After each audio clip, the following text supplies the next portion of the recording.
Before you stands a motor carriage.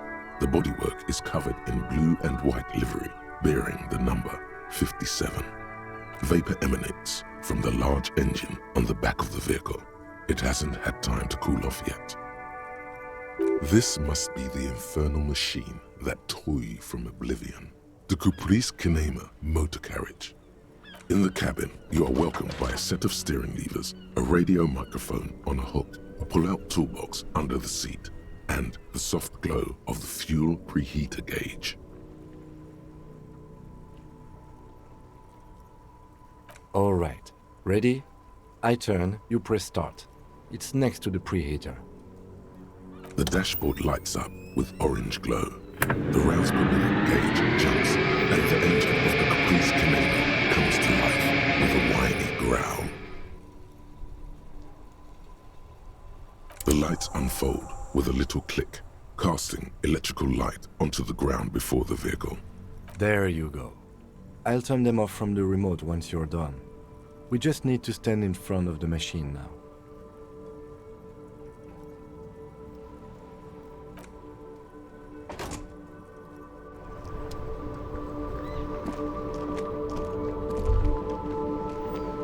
As you hold your ledger's clip under the headlamp, an iridescent hologram appears.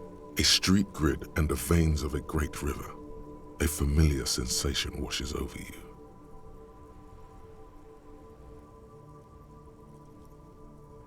There she is, Revachol West. Around the borders of the watermark are dozens, no, hundreds of micro-perforations.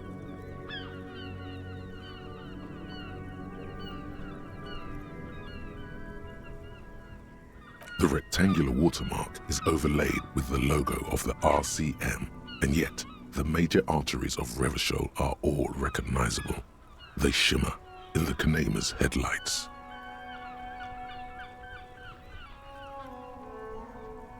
Let me see. Right here.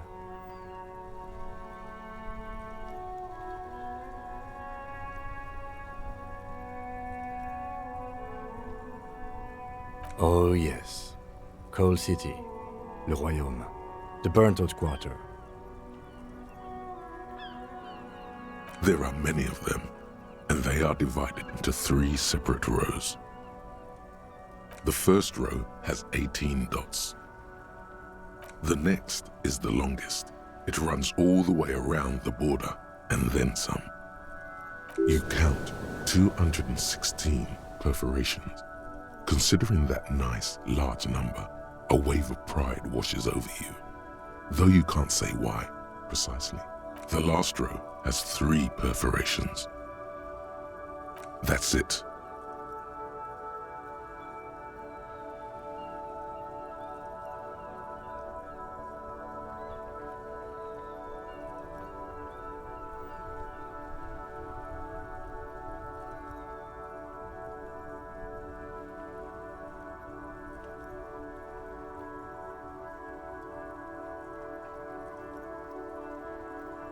The rectangular watermark is overlaid with the logo of the RCM, and yet the major arteries of Revachol are all recognizable. They shimmer in the Kinema's headlights. A rat brazenly darts past you and disappears amongst the stopped lorries. In the distance, a child somewhere shrieks. A woman reprimands her in a voice no quieter than the child's cry.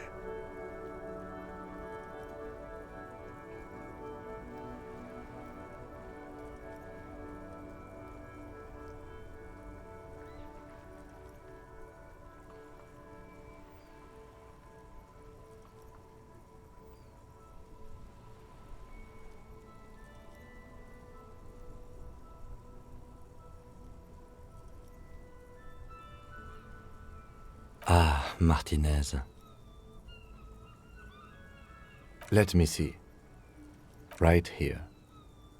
No, it does not. Those are perforations. They represent your record as an officer of the RCM. They are your statistics, as it were. I should have guessed you'd keep a record. Officers often do. Let's take a look. Alpha male officers who are proud of their numbers often do. It's meant. The first row represents your years of service. 18 years. Okay, not bad at all. What did you do before you volunteered?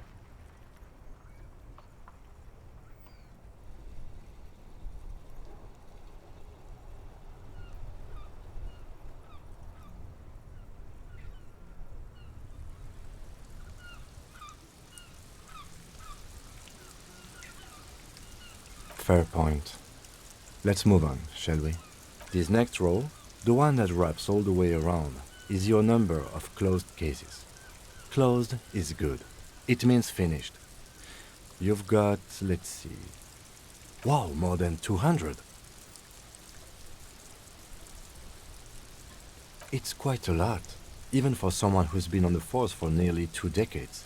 Usually, clearing more than 10 cases a year puts you in the 90th percentile of all RCM officers.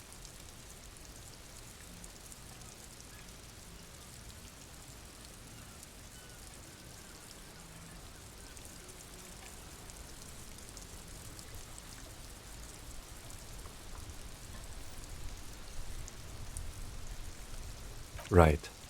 Those are your confirmed kills. You've got precisely 3 perforations there.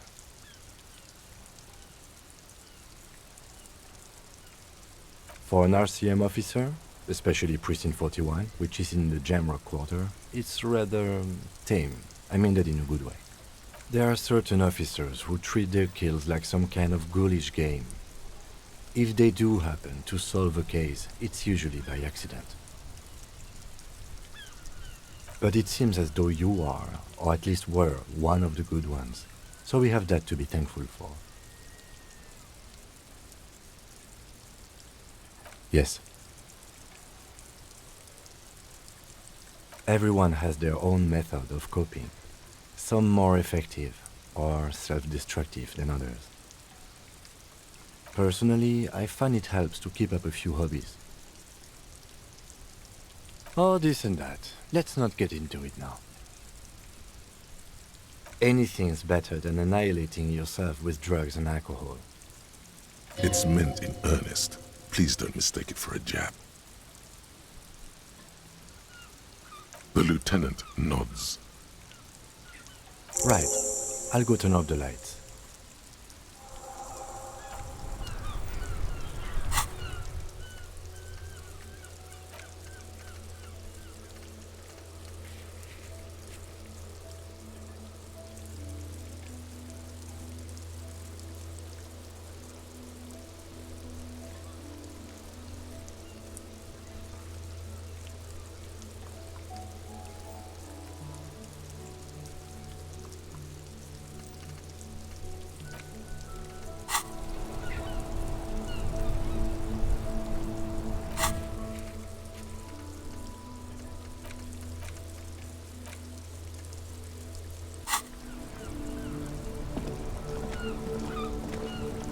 Inside, you see a set of steering levers, a radio microphone, a pull-out toolbox, and the soft glow of the fuel preheater gauge. As you tap on the gauge, the indicator pin jerks as if startled. It's in the large orange sector, indicating the engine is warm.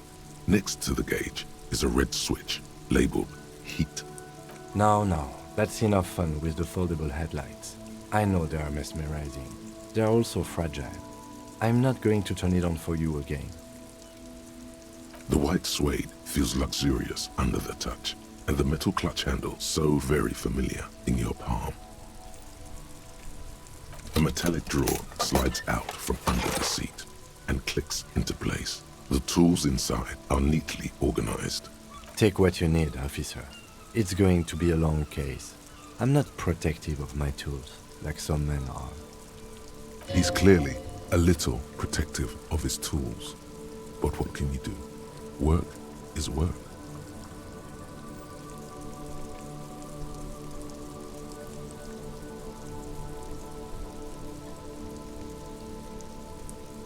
It's robust, weatherproof, and well-made. Police issue, blue. lets you see things in the dark you would otherwise miss. The handles are long and sleek. Snap, snap, go the cutters in your hand. The pry bar feels nice and cold in your hand, heavier than you'd think. Useful for opening all sorts of doors and lids. The pull-out toolbox slides back into its nest. Preheater gauge casts a warm glow on the steering levers and the radio on its hook. The frequency tableau lights up and the green button labeled Prime Line glows like a feline eye. And then you hear something. The soft purr of electrical kittens, radio waves cast far and wide over the metropolis. A woman's voice greets you through the static. This is Precinct 57. Hello, Lieutenant. How may I assist you? Hello, Alice. Please assist our colleague from the 41st Precinct here. I'm putting him on.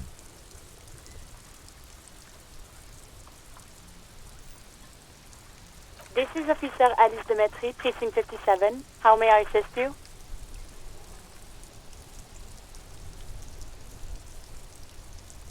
Of course. What is her number, officer? Yes, hold on. Her number is 005 1944 298. Received. Hold on, officer.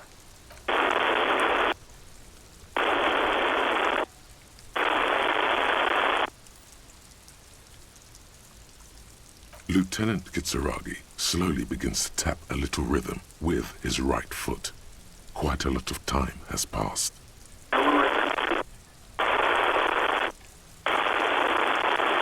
Officer, I have Sylvie Malaika on the line for you. Yes, hello?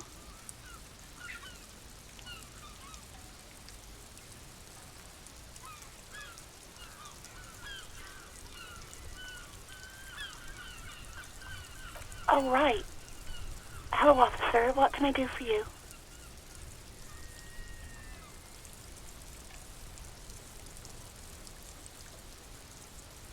You mean, why did I leave the bar? Honestly, I'm not really comfortable discussing it with you, sir. Why not?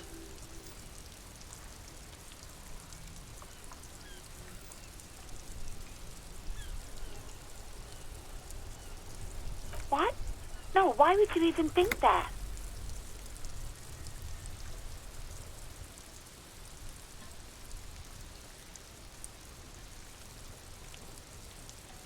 Please, don't bring Gar into this. It's none of your business. I already said I don't want to talk about this. You're messing everything up again. You mean, why did I leave the bar? Honestly, Why not?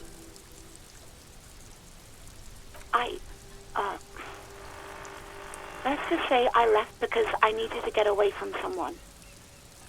You know whom?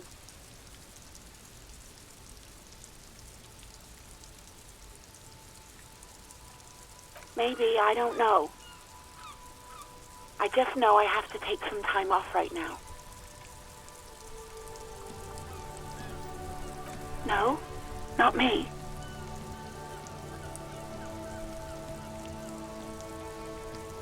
No, sorry, I don't. Not a lot of people have phones around here. Copper thieves take the wires. People don't have the money to have the cables put in again. They use the Union's phone, or the one on the coast. So the Union has a phone, and there's one further down the coast. Got it. It was someone else. We'll find them sooner or later, officer. It just might take a while. What? Of course it bothered me. But I thought the Union already knew about the court.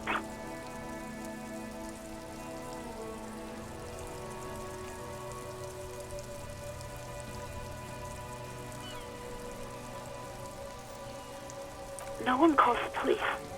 The Union would get angry. You know, what the Union says goes. People listen to them and they take care of their own, which is like everyone here.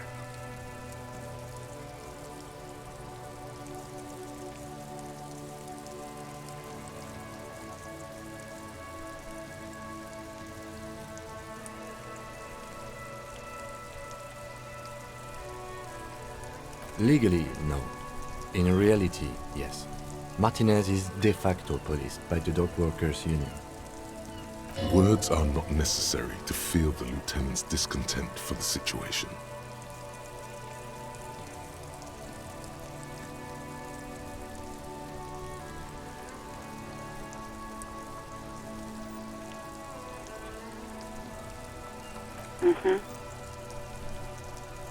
I don't know what to tell you, officer.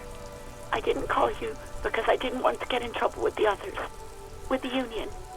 I'm sorry about that. Yeah, go on. Well, you tried to jam it down the toilet, sir, clogging it completely. After I had unclogged the toilet and retrieved the paperwork, I threw it out in the trash, thinking you didn't need it. I am sorry about that. Anything else, Detective?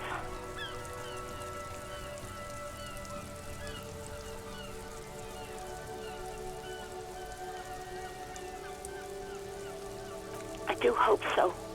Please, don't call me again. Bye.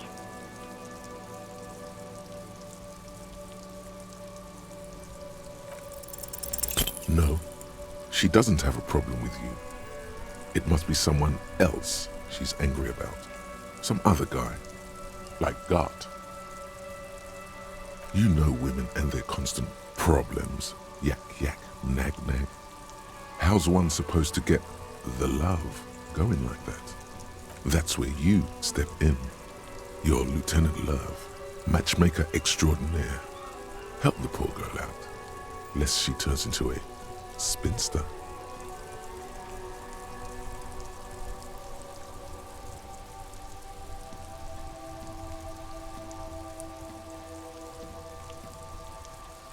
What misogyny? I'm just telling things the way they are. Can't a man be honest in his own head anymore? You have to act, Lieutenant Love.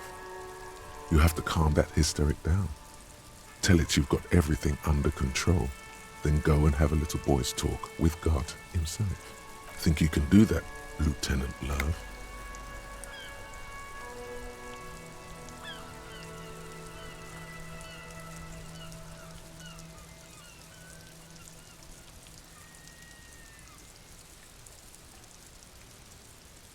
No. What?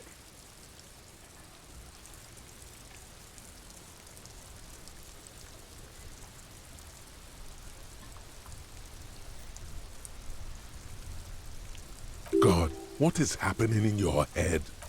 Oh God. Please, just stay out of my life.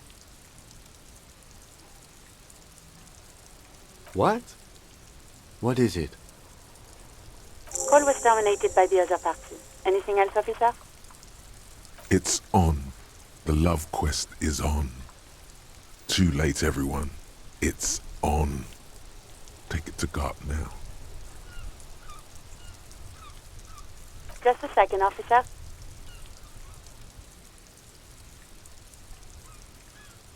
Ten 2, 10-5. This is 41st. Come in. Over. A scrawny old man sits in a dusty cubicle, smoking, with a large white rectangle sewn on his vest.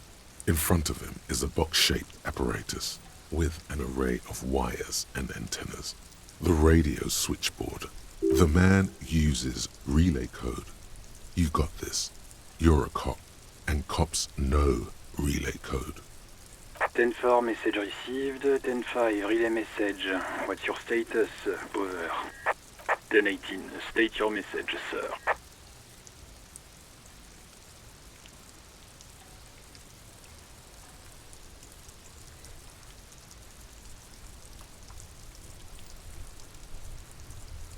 Ten-4, I hear you. I don't have the authority to grant your request, but... Is it him? What does he want? He says he needs money. Don't give that asshole anything. He's just gonna drink it all. Right. That's a negative on the additional funds, sir. Over. He says it's important to the case. He isn't getting a red cent. You can tell him that. Request denied, sir. Over. Anything else, sir? Over. 10-4. Your badge should have most of your personal details. Look over that. Over. 10-9. Over.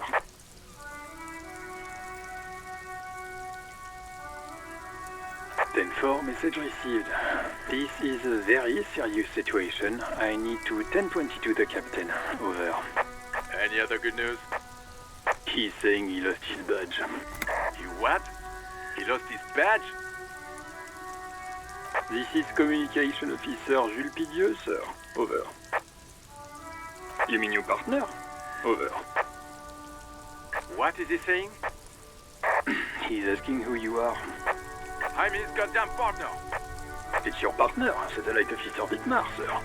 Over. Did he lose his memory along with his fucking badge? Who lost his badge? Dick fucking Mullen. Who do you think? It's Officer Dick Mullen from the bestseller Dick Mullen and the Lost Identity. Dick Mullen is not your name. It's the name of a fictional detective who would not lose his badge. Defend yourself. Immediately. They're laughing at you.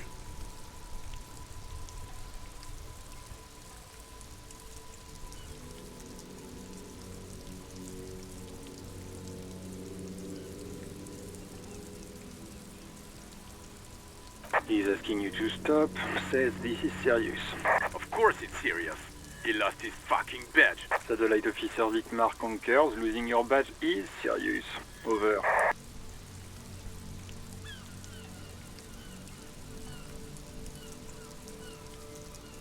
"10-4, I hear you, officer. I'm just going to make a note here that you are in pursuit of your misplaced badge. Over. Fuck me. Mac, come here. You've got to hear this. Dick Mullen lost his badge. What's going on? Super Cop here lost his badge. He lost his what now? His badge. He lost his goddamn fucking badge. 10-9, come again. I didn't get that. Over. New heights even for Captain Sober. Ask him. Ask him if he's lost his gun, too. Sergeant Orson wants to know if you lost your gun too. Check your pockets. Check your... Holy fuck. You don't know where it is, do you? Okay, it's gone. Your gun is most definitely gone. 10-9, come in, officer. Did you get my question? We were wondering about your gun. Over. Lying over the phone? It's easy. Just say it like it's the truth. And then it becomes it. He says he didn't. Thank God for that. That would have been a nightmare. I don't even want to imagine the poor prick who has to relay that kind of news to the captain. Losing his badge is bad enough. Tell him to find it, and fast. We can't have some gangbanger running around with it. We're all glad to hear you've not lost your gun, officer. You need further assistance? Over.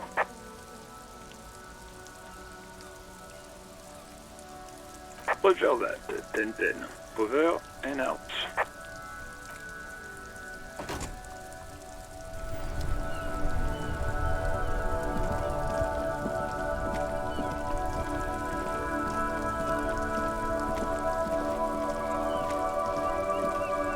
The worn and beaten wooden planks of the bench do not look overly comforting. We can sit on benches after we've solved the murder. Let's go.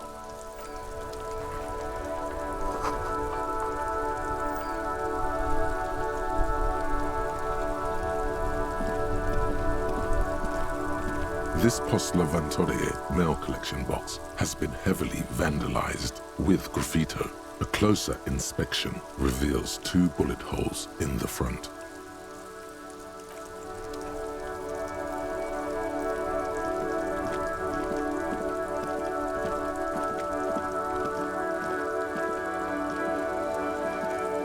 Hello, sir. Step right in. The store is open.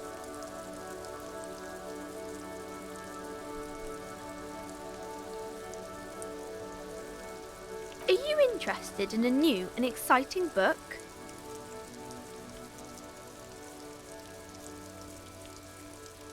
It's a bookstore, sir. We sell books, postcards, and some board games. It's called Crime, Romance, and Biographies of Famous People. Books? Postcards? Easy. Even a kid would know all of this.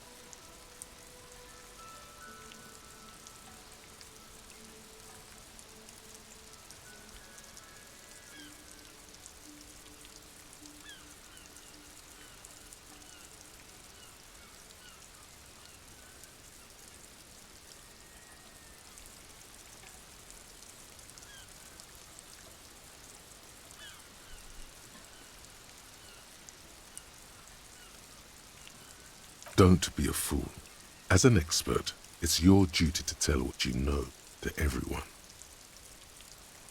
Sir, are you okay?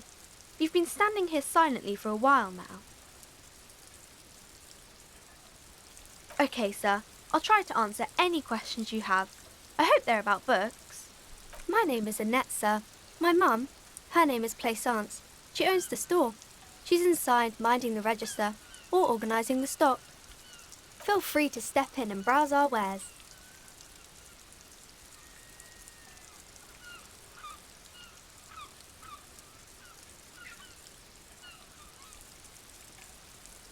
I'm signalling that the store is open.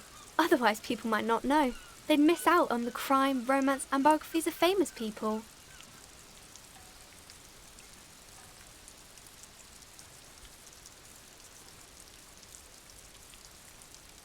Oh no, sir. I'm happy to help Mum by luring in customers.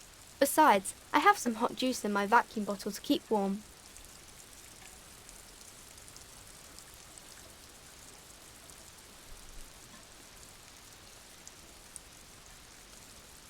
I do my studies at home at the moment. I have to help Mum keep this place running.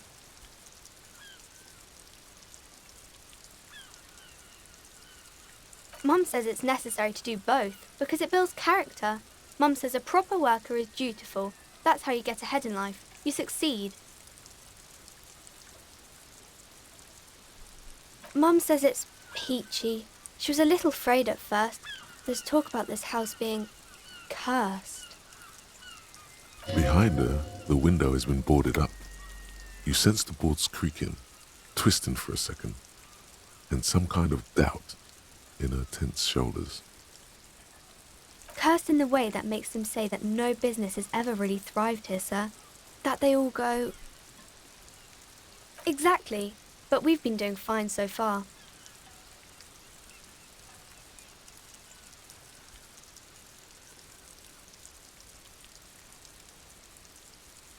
We can go into the bookstore and ask about the case, but I don't see much more to look into here. Yes. Please do also look at our wares inside. The postcards and board games are there, sir.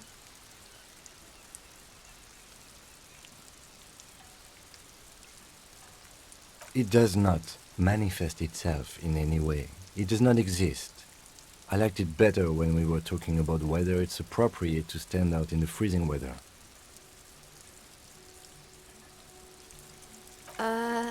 Anything else you wanted to talk about, sir? Nothing really, sir. Mum doesn't allow me to sneak around in the back rooms or the cellar. I don't really know what's there. Maybe I can tell you about some of our books instead.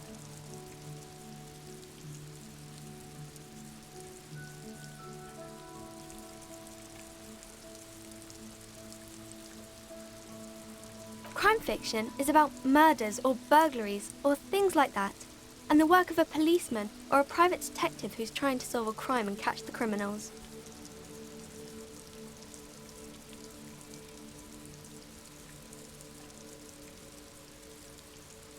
And it's kind of like a puzzle too. You can guess who the criminal is or how the good guys are going to catch him. You don't look much like a policeman.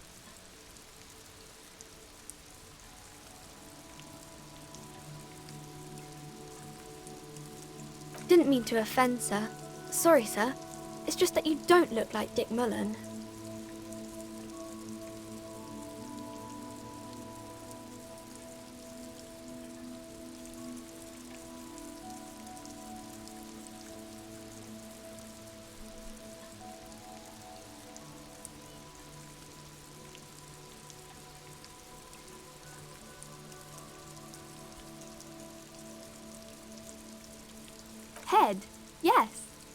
Not head, child. Heads.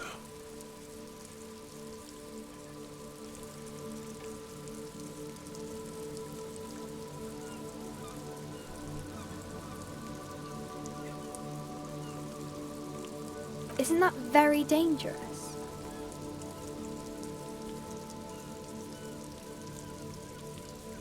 Unlike you, sir. He's just a fictional character. He's no match for you. Maybe you can show me some real police work, sir. Like in the books.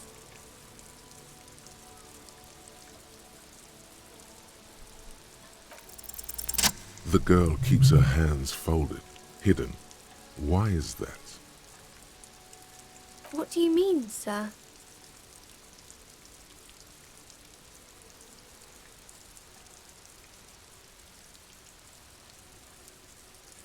She looks around anxiously. Her hands remain folded in front of her. She doesn't want to show them. The lieutenant stands by, looking at the two of you with little interest. She brings out her reddened hands, her nails frayed, nearly chewed down to the flesh. And you knew this from me keeping my hands folded?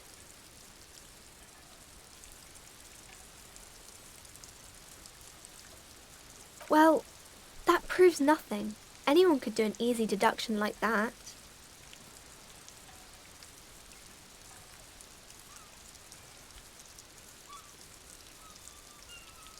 She nods, half provocative, half enthusiastic.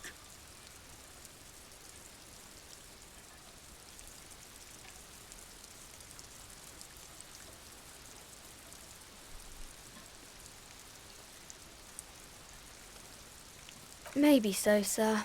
Okay, I know it's a bad habit, and I shouldn't.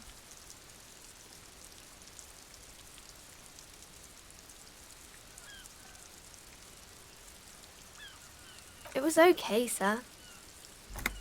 There's more that can be achieved here. Ask her to do the same.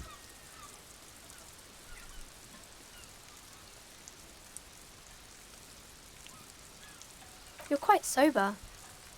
The lieutenant does not flinch at the comment. He does not flinch even a single bit. He is intensely not flinching. It takes effort.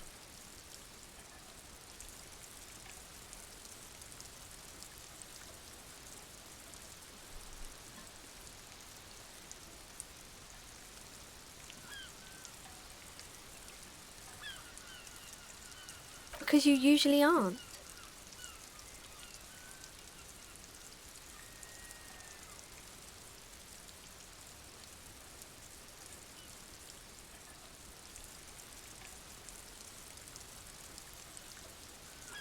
I'm sorry, sir. I hope things get better soon. There she stands, swaying on her feet, assaulted by the early spring breeze. She smiles at you. The whole situation suddenly feels familiar, somehow. There's something you're missing.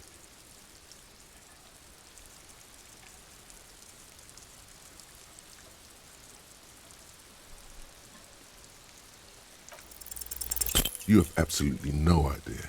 Familiar? How? You must have forgotten something you heard again.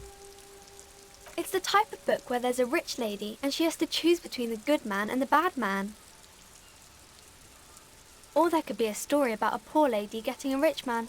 It's about man and lady business, sir.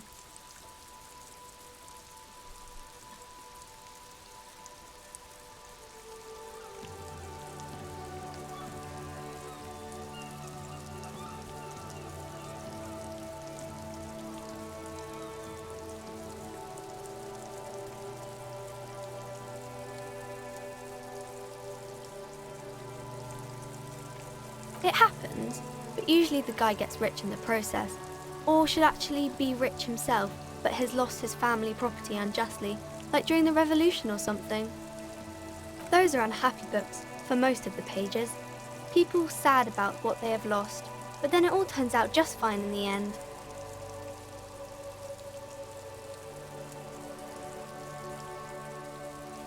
These are not very common. You can't have a choice between bad and bad. Nobody wants to read a story like that. Well, maybe then it's fine. Maybe if the lady then decides not to pick either, because she doesn't need a bad man. Yes, that would be interesting. That's really not a proper romance story. That's more like everyday life. Not in romance books, sir. These are about nice and pretty people, and everyone is happy in the end. I haven't read many of those. Maybe you should ask Mum.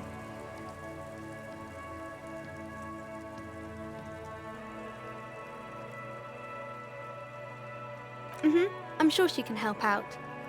Maybe some about other books? Oh, kings and queens and generals of old, or artists and writers, or musicians, those kinds of people. There's usually something extraordinary about them. I think that's why people read them, to find the secrets of their fame. Seems like most people who read those books fail to get more famous from reading them. But it does make the famous people more famous.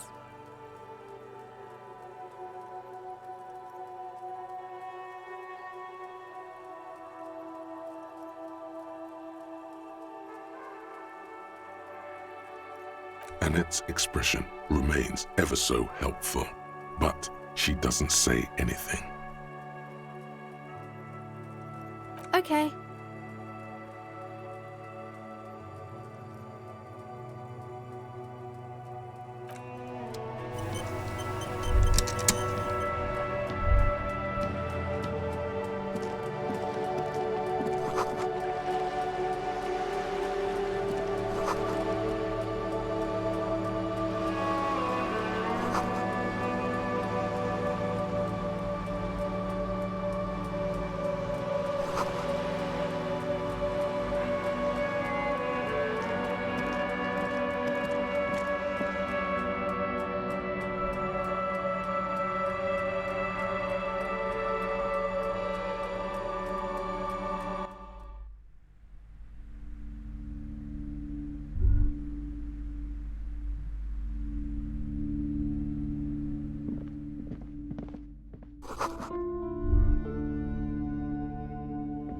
The display rack is brimming with worn paperbacks featuring an extremely muscular, sword-wielding barbarian on the cover.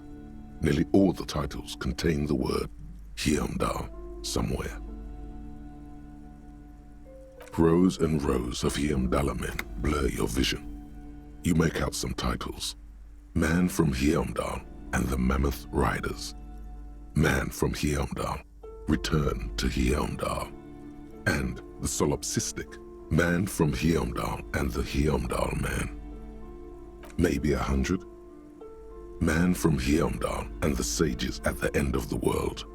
Man from Heimdall and the false god. Man from Heimdall and the scorched earth. Man from Heimdall, the Heimdall colonies.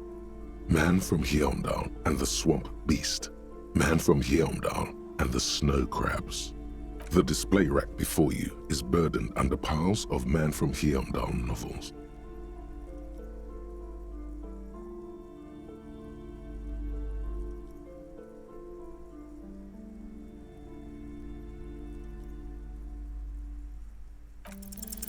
Nothing of interest, only silence and the cosmic background pain radiation.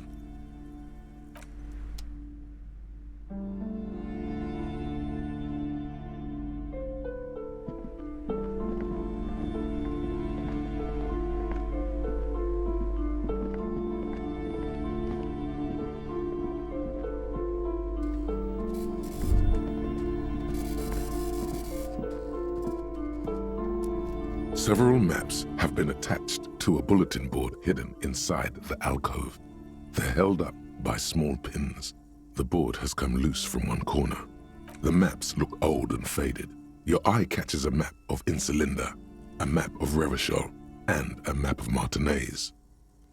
I'm sorry, officer. The map of Martinez is the only one available. The other two are not for sale anymore. And besides, you could scarcely afford them. They're quite valuable, though they might not look it. The map of Martinez is 90 cents, though. that old thing? It's an out-of-date map of a tourist location that never was nor came to be.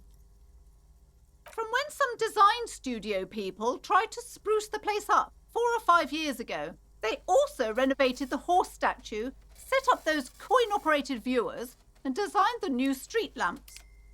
The place does not look like a successful tourist trap, does it?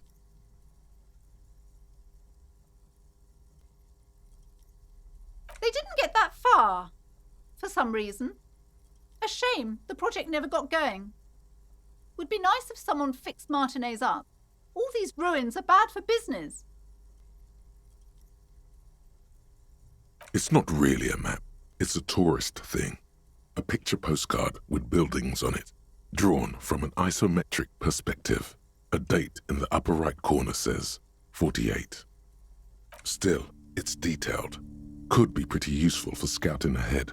You see the jagged boxes of an industrial harbor, even the whirling in rags there. The north coast of a verdant island is shattered by the delta of a river. It is the River Esperance. Countless bridges put the shards back together, connecting city blocks to river islands.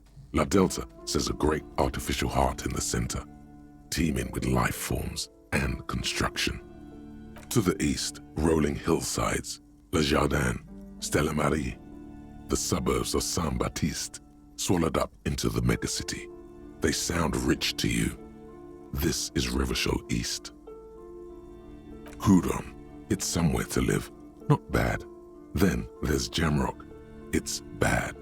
People shouldn't live there, but they do. Then Forburg. It's almost as bad and much larger. Then Coal City. It's the worst. It's so small you can't even see it on the map. No, wait. There it is, north of Jamrock, the strip of coast next to the Greater Rivershell Industrial Harbour. It looks downright despondent. It's almost Coal City, to be honest. No, this is somewhere to be. This is all you have, but it's still something. Streets and sodium lights, the sky, the world, you're still alive. This large map displays archipelagos. You see a constellation of small dots on the light blue emptiness of the Insulindic Ocean. The largest in the northeast is La Caillou. You are here. Another far away in the southwest, Seminese Islands, Ile de Fantôme, Ozon, Laurentide, Face à la Mer, archipelagos, North Arcade Islands, all just specks of dust on the vastness of the Insulindic. On the edges of the map, the color fades into a blur of dotted lines, black and white, disintegrating into mathematics. In the northeast, a dust mite stands on the north coast of Caillou in a bookstore. It's you.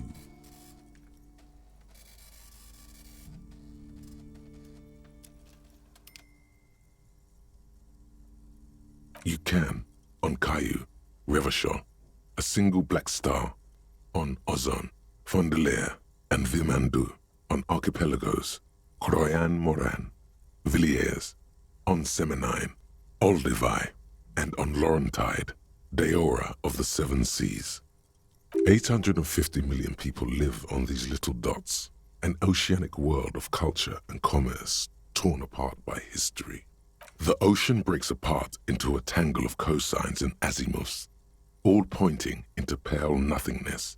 Windy is the north azimuth. Grad is the northeast azimuth. Samara is the east azimuth. Seo is the west azimuth. Isolas, they're called.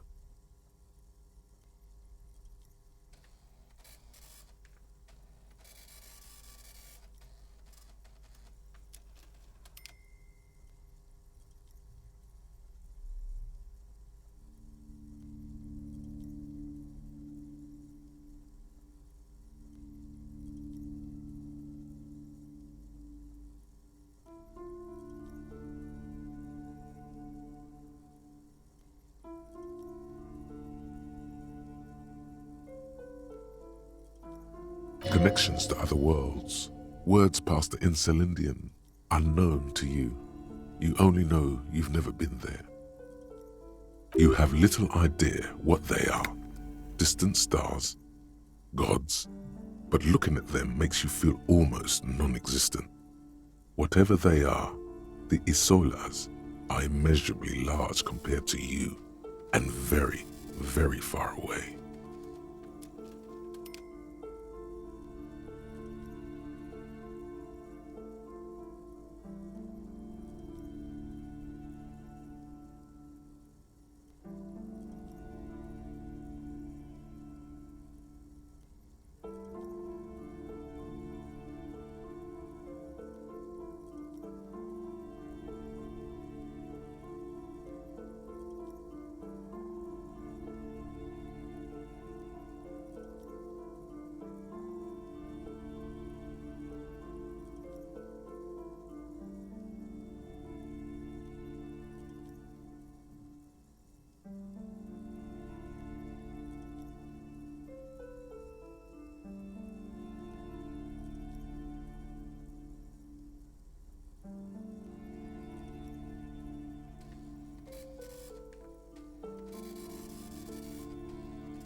Perhaps they are gods, gods of distance and outer dust.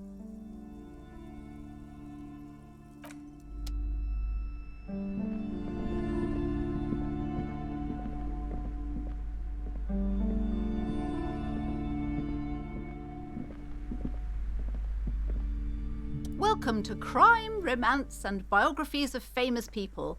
My name is Plaisance. Be welcome, and please take responsibility for the energy you bring into this space.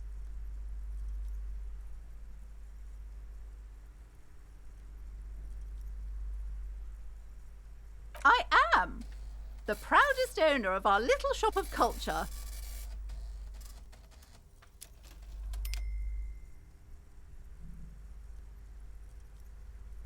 Annette, yes, my daughter. I hope she wasn't slacking off again with her nose in science fiction. Tell me, was she at her post doing her job like a proper girl? Wonderful. Did you talk to her?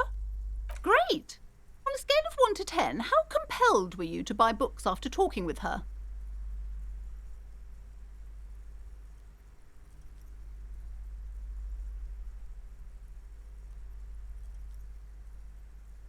My precious, her dedication brings joy to my heart. If you have children, I hope they turn out as great as my Annette.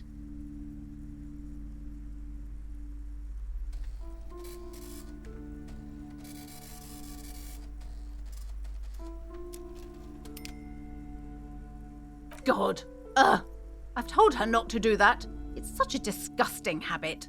She'll get over it. Anxiety is a part of life. She can, if she has enough willpower. This is what's called growing pains. Life isn't easy. Life doesn't give breaks. Come on, ma'am. It's obvious she can't do anything about it. You are placing an unnecessary burden on a young child.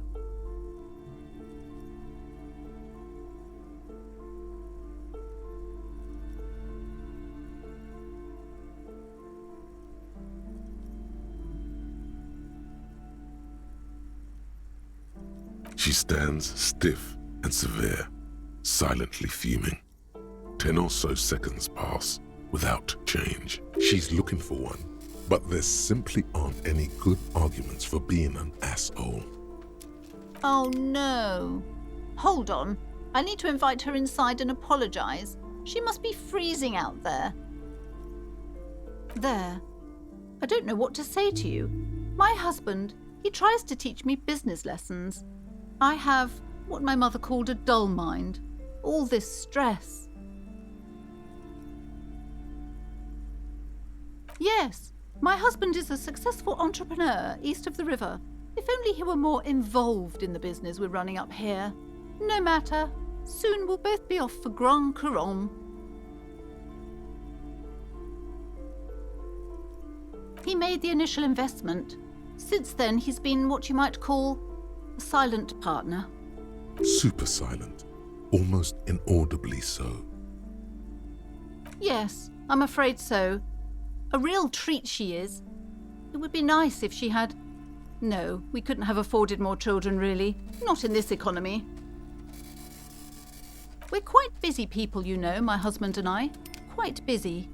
Children are a lot of work. You don't look like a father, so I don't expect you to understand.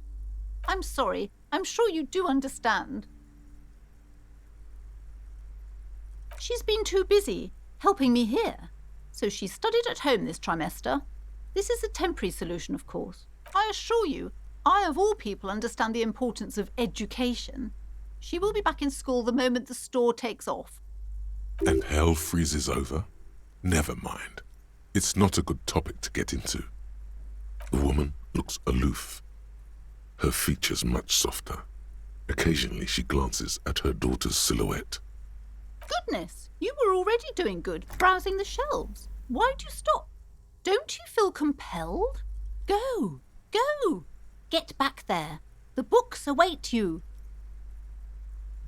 Everything is on the shelves. Take a look yourself. The shelves compel you, don't they? She smiles and nods, seemingly relieved.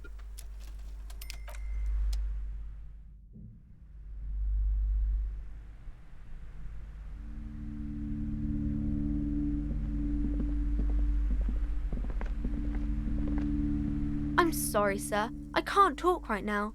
I'm very busy with my homework. I have so much homework now. You just can't win. Out of the rain and into the gutter.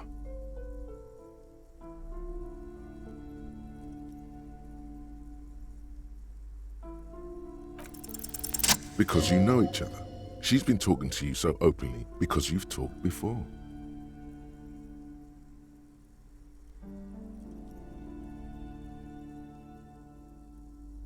Yes, I used to stand out there all the time, before Mother told me to focus on my homework.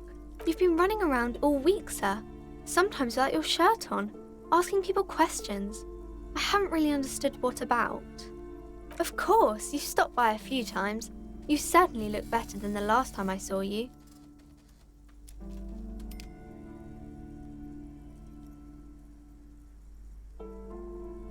Yeah, but you don't have party eyes anymore. Party eyes. Yes, of course. That makes sense. I'm not surprised children have seen you running around with party eyes on, he thinks. Not at all. You know, like a cat in the dark, all big and wide-eyed. It certainly looks odd on a man. The swiveling eyes of a loony drug addict. That is what she meant. You were probably gurning too. Fuck yeah. You should get some party eyes right now. Snap those sequins on you, boy.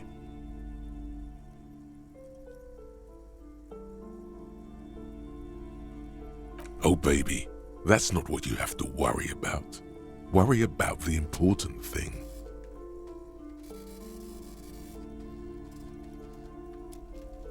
I didn't know I had to do that.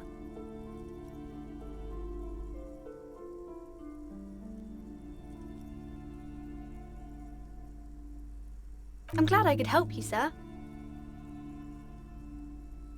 Math. It's really difficult.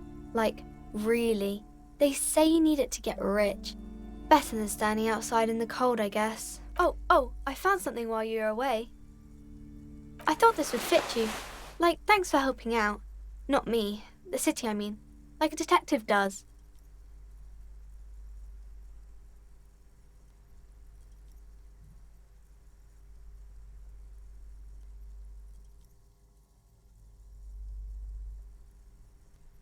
Yes, just like the one Dick Mullen wears all the time. You'll look way more serious with that. Right, I have to get back to my homework now, before Mum notices. Man, this is hard.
Wow, a very large red t-shirt with an impressive print stands out from the other garb.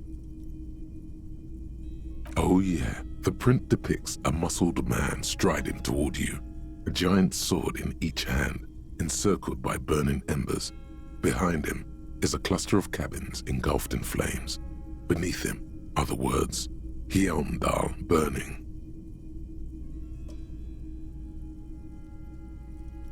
The antlers on the hood of the man's cloak and his piercing blue eyes are familiar.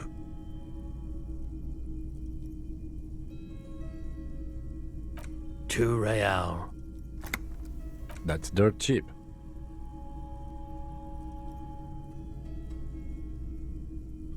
You should.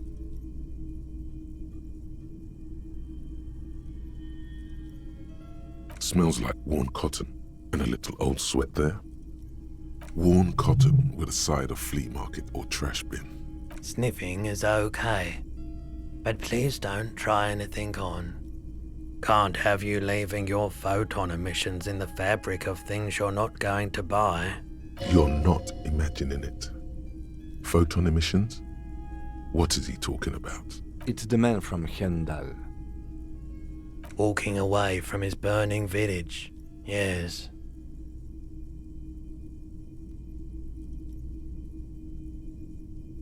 The man from Hjelmdal is the hero of a series of popular books based on a fictional version of Kotla, mostly what is nowadays Arda NFD. In fact, most people don't think that man from Hjelmdal ever really existed, but they are wrong. Hjelmdal isn't a real place. Neither is the man a real man, of course.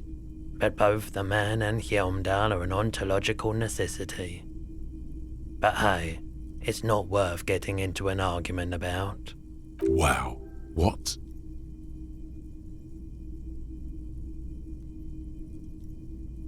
I mean, even if the man from Hjelmdal didn't exist before the adventure novels, the stories have made it so that he has.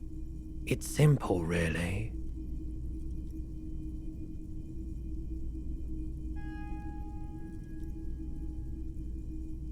Okay.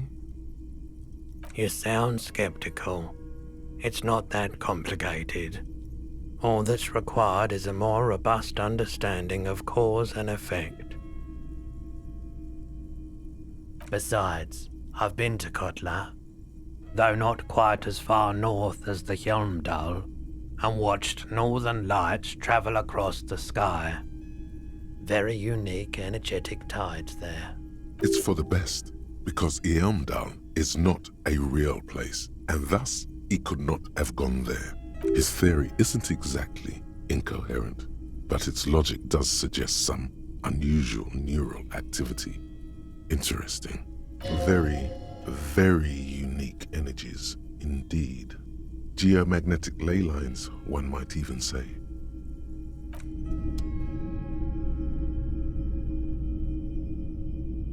A typical Martinez streetlight sits among assorted floor and table lamps.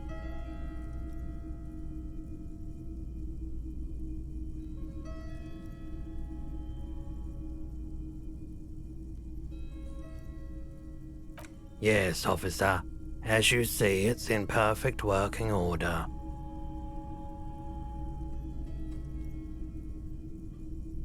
It was brought to me to be altered.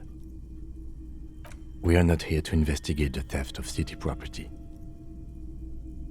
You have to admit it's rather clever what he's done with it.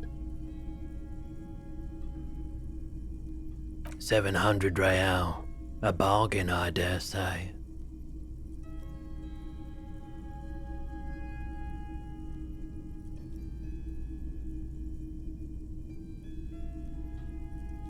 There's also the matter of rewiring, but the most important transformation is the light's placement among ordinary indoor fixtures, which has adjusted its morphological field.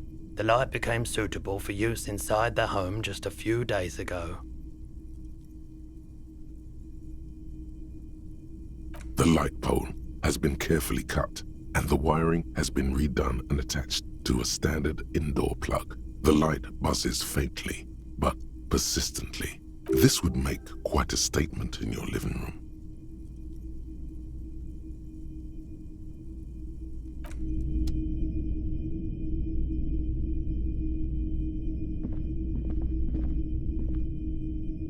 The boomboxes on the shelf look well-loved and well-traveled. Chipped, dented, they stare at you with the unblinking eyes of their tape reels. One especially catches your eye. Deep gold and amber plastic with a big old handle on top. A classic boombox that says Stereo 8 approved. This is you. Golden orange. A sunset suite. Just make sure it works before you buy it.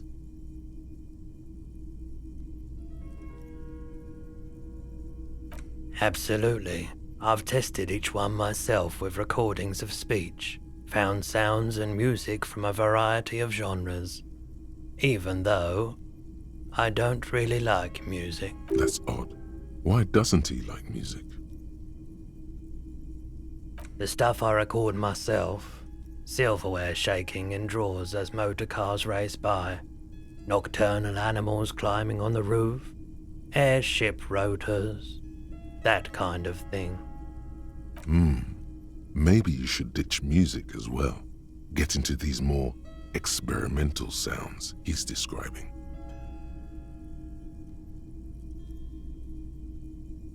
If police work means playing tapes, sure, you can use it for that, or any other time you'd need to play a tape. Is the Harman Welsh W2, made in Vespa, designed in Seoul, plays all reel-to-reel formats, 2mm, 8mm, 12mm. It's even got a little radio in there. It'll set you back 12 real.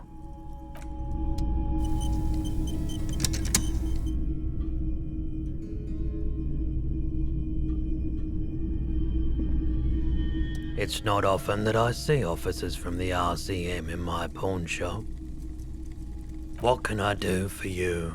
His courtesy is not insincere, but he prefers being alone with his projector, just watching the movement of light across the walls of the shop.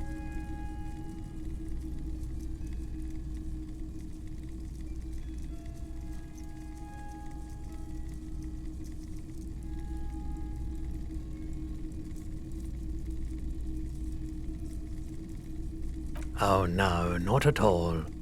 I guess I haven't had many customers lately, RCM or otherwise. Who are your customers usually? All kinds of people come through here. Locals, travelers, people looking for a deal, people looking for a keepsake. People who are terminally bored. As you can see, I have a wide selection of goods for everyone to choose from.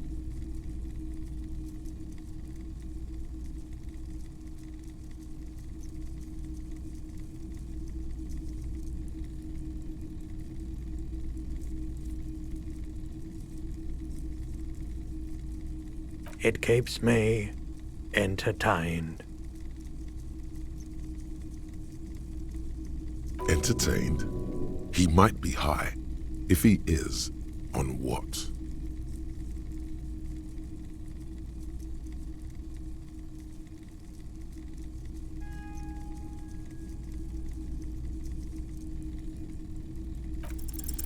Feeling warm and enthralled by the movement of light, while the mind continues to race forward. Lucky bastard, he's probably on Perolidon. It's tough to come by on the street.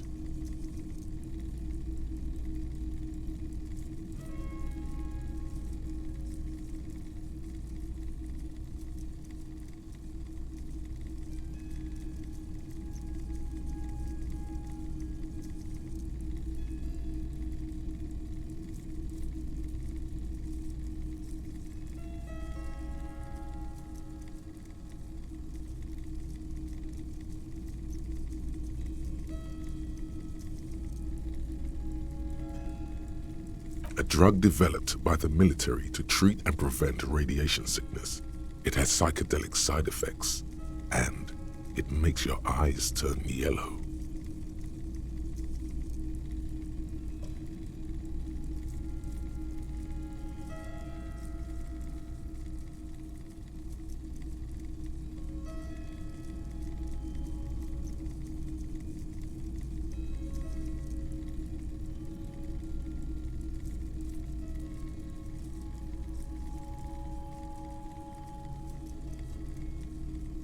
I try to keep the shop at a comfortable temperature.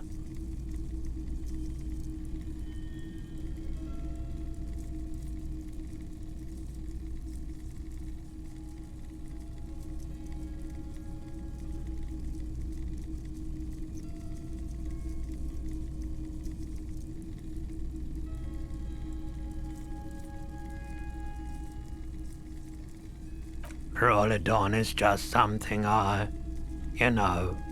since the People's Power disaster, I was with the Emergency Relief Brigade. Had to take it for radiation sickness. He's taken it for mental and emotional, not physical pain these days.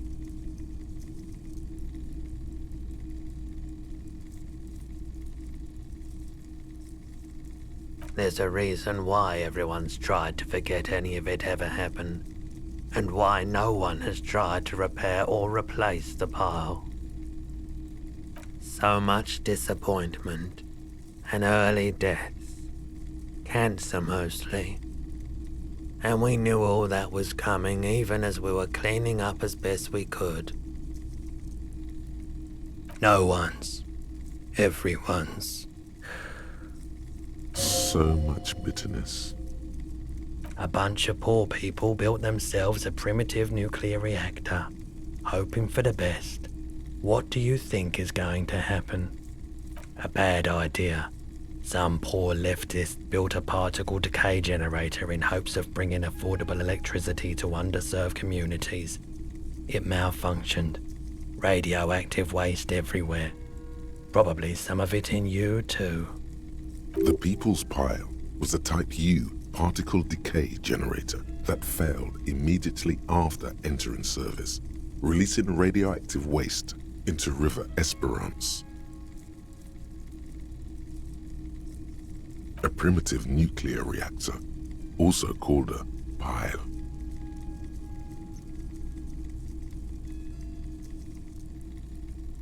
Construction began during the Commune of Revachol.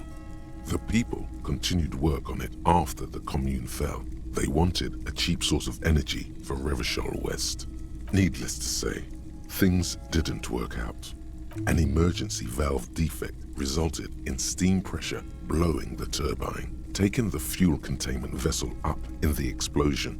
Both the faulty design and lack of finances contributed to the catastrophe. We were an all-volunteer force, self-organized, tried to help the fire brigades contain the spill.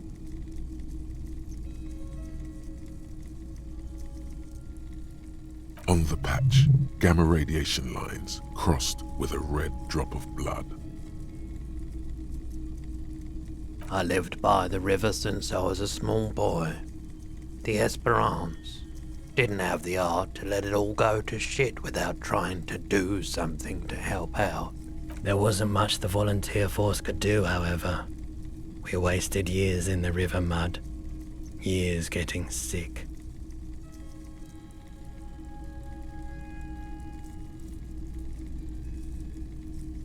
The cleanup happened 15 years ago.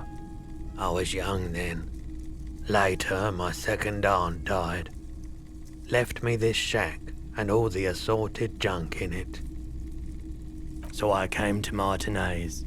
People told me don't go there. It's a shithole. I said, people, we just had a nuclear pile meltdown.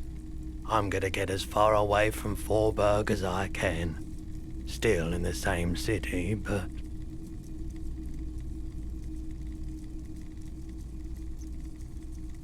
I like the theory more than the story. Outward movement, not vortices. Yeah, you gotta get in on those vortices, my man. Let me have a look.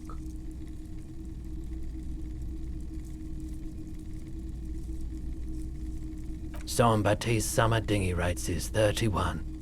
What a pleasant time that was. So, what do you want to know? Price? I can give you $320 for it.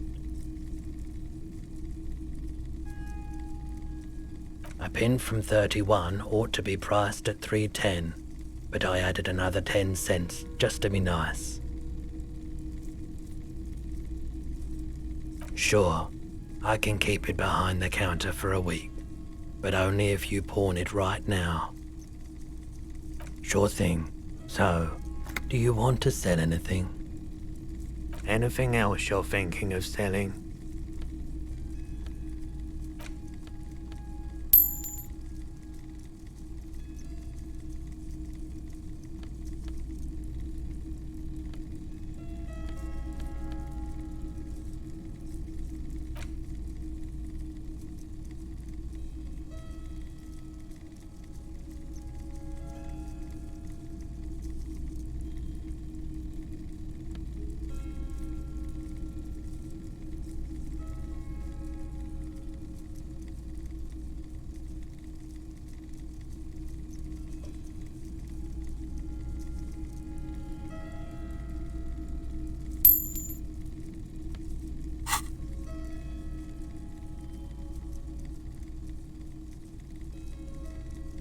I'm not purchasing any more clothing at the moment.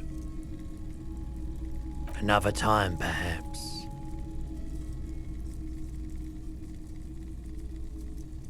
Have you tried it before? The lieutenant steps away, pretending to admire some of the knickknacks on display. Looks like he doesn't want to get involved. Go ahead then, he thinks. As long as you can walk straight, I don't care. He won't be your knock, but he won't be thrilled about this either.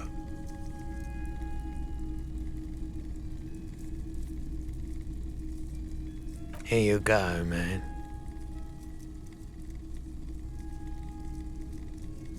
Yes, darling. That's the coalition government ordained Parolidon. Straight into your gut.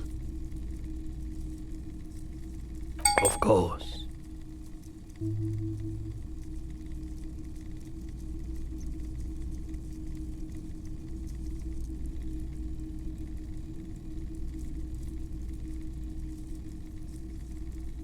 Sure. Let me have a look. Anything else you're thinking of selling?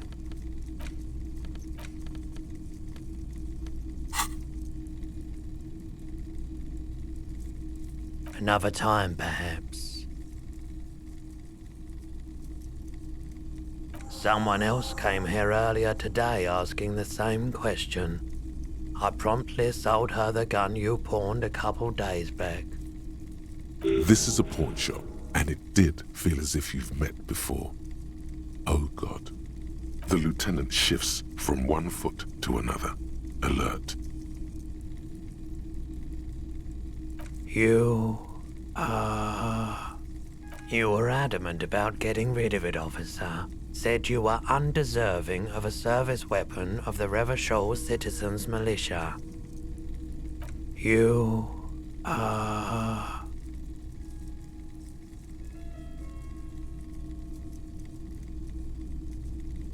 were adamant, and I don't like keeping guns around the shop for long. Off the charts photon emissions, the unhealthy kind. She didn't seem like a policeman, although she kept referring to herself as a pig, which was odd. I found her interest in the gun a bit obsessive, but I was just happy to get rid of it, and of her.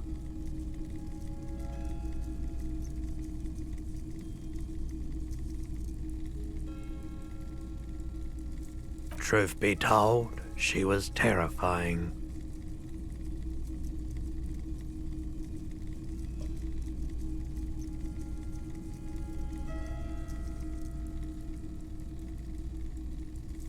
Right, so let me get this right.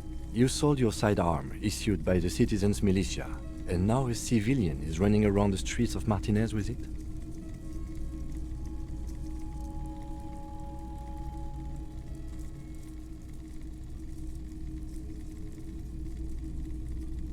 You're right that she could cast aspersions on the force. We have to find her.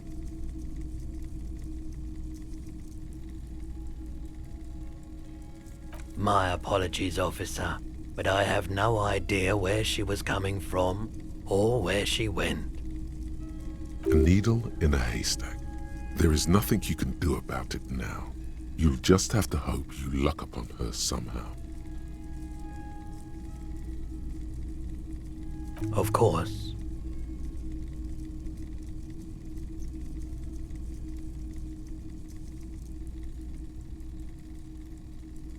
Sure thing. Sure, man. I doubt it, but I can try and answer any questions you may have. I do my best to keep my distance from all manner of butchery. Bad for business.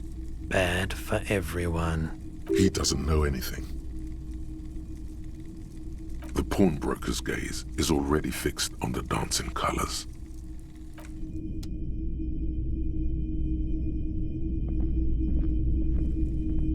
You see rows of toy soldiers guarding the rest of the trinkets displayed on the table. Some on horseback, others in rags, others yet in bright blue uniforms. All are stern and unyielding in their duty. Try to find something pretty and cool here, then use it to win her back.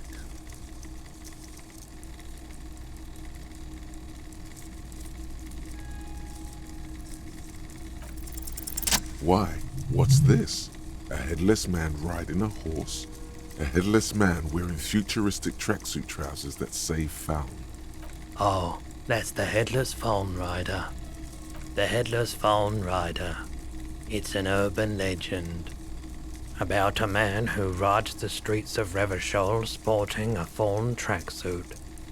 As you see, he's missing his head.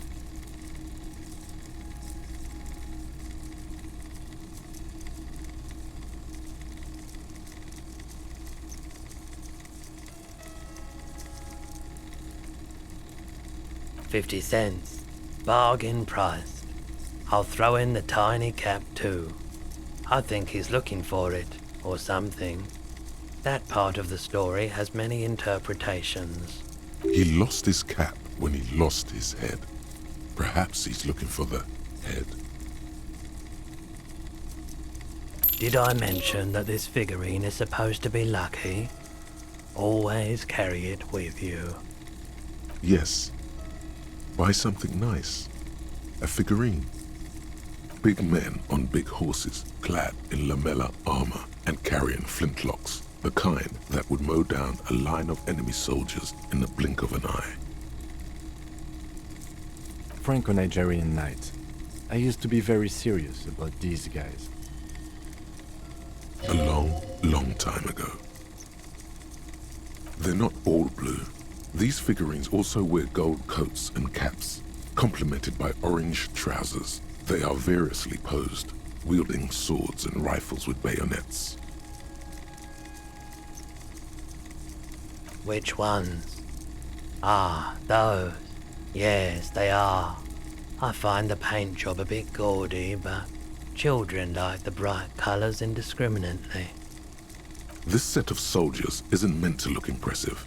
A few have rifles, but most of them carry pistols. Some even shovels and tall sticks. You're probably talking about the revolutionaries, yes?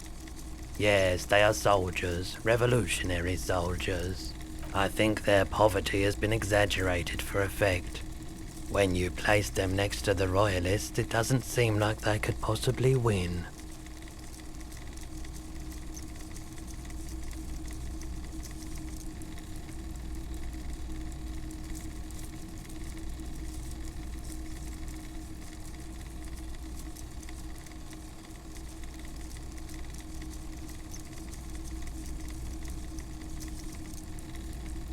I don't like either set very much, to be honest, but there are many parents among my customers.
A small mountain of colorful board game boxes. There are numerous types of games for all ages. A lot of shelf space seems to be taken up by Wirral-related merchandise. An endless variety of source books, lore books, and codices litter the table.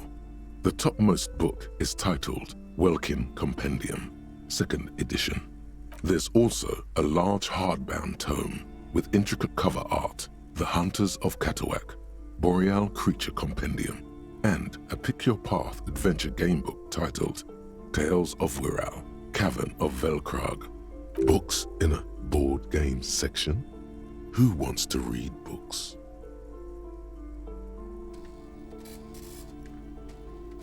There's a box that says Wirral, 3rd edition Mega Setting Supplements module.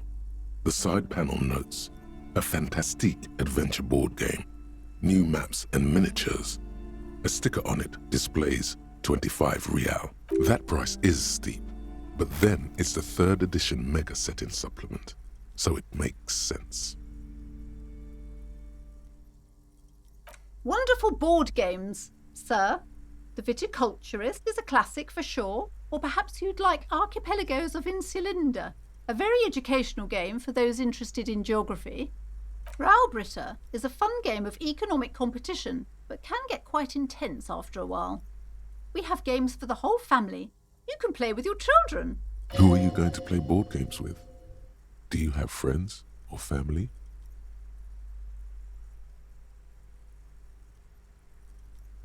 Are you actually friends, or just colleagues thrown together by circumstance?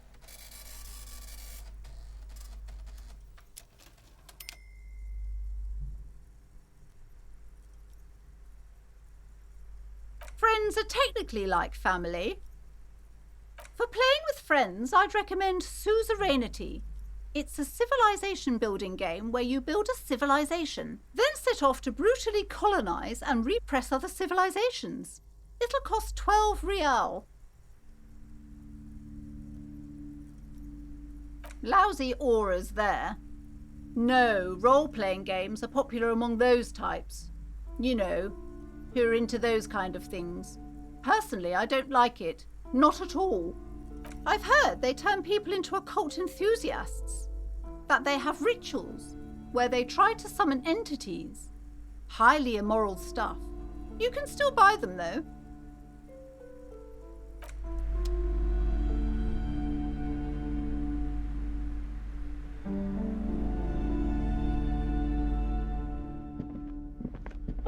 The display rack is brimming with worn paperbacks featuring an extremely muscular, sword-wielding barbarian on the cover. Nearly all the titles contain the word Hyundai somewhere. Mountains of it. Heroic quantities of Hyundai. Roy's puny shirt is nothing compared to the real deal.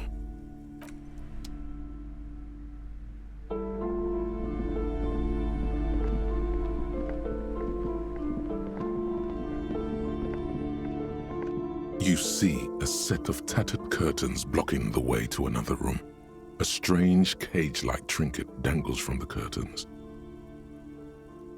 Excuse me, officer. The back room is strictly for employees only.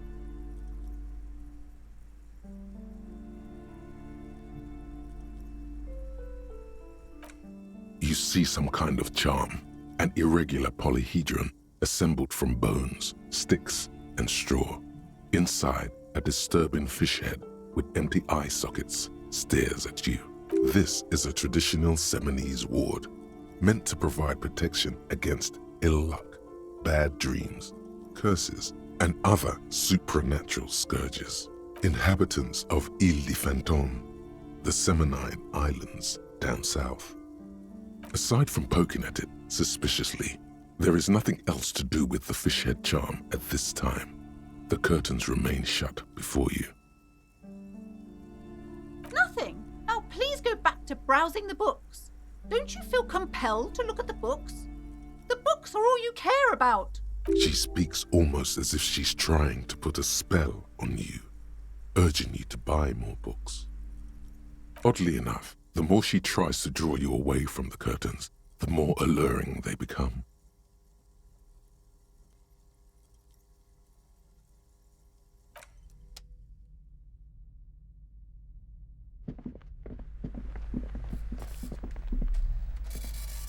These shelves are overburdened with books from the same series. You see the name Dick Mullen over and over. A couple of spook novels hide amidst all the detective books. Thrilling tales of spycraft and daring-do. Crime fiction is a disgrace. An asinine misrepresentation of the physical attributes of the arduous everyday work of actual police officers. These books greatly overstate the excitement of police work, glossing over how long it takes to actually follow up on leads and eliminate dead ends. What's more, they completely ignore the psychological hardships of year after year coming into contact with people during the worst days of their lives. Not a single mention of all the stress this work creates upon the officer's family. Detective fiction just doesn't tell the truth at all. Now, would you like a list of all the books found on the shelf? You see Dick Mullen on the job. Get Me Mullen. The Stalwart Adventures of Richard P. Mullen. Dick Mullen and the Murder in the Orchard. The Sordid Affair of Dick Mullen. A killing is declared. Dick Mullen in the Murder House. The Final Case of Dick Mullen. An Obvious Lie. Dick Mullen in the Clock Tower. The Ordeals of Dick Mullen. Dauntless Dick. Dick Mullen's Funeral Pyre. The Murder of Dick Mullen.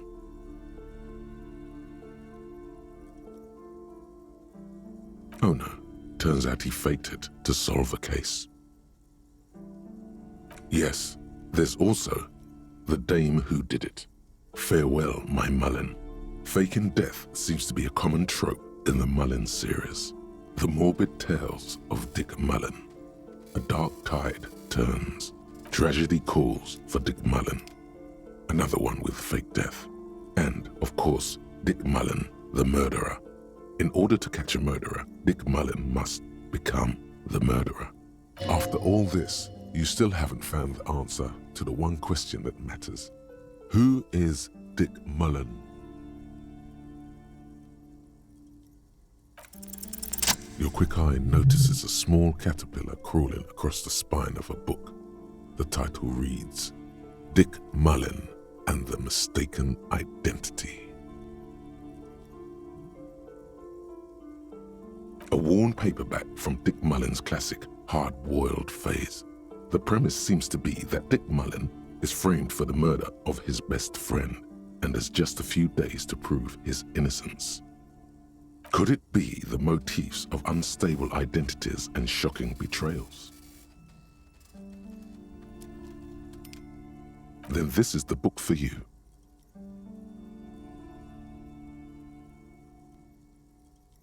Oh, crime, robberies, murders, even sexual crimes. We're fortunate to have Dick Mullen and his stories to sort all that out. You're a police officer, apparently. You should buy all of these. They really do teach a person how to be a proper detective.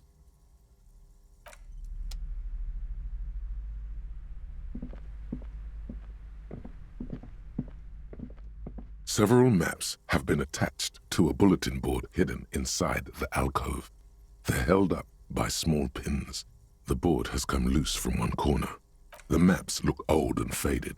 Your eye catches a map of Insulinda, a map of Revachol, and a map of Martinez.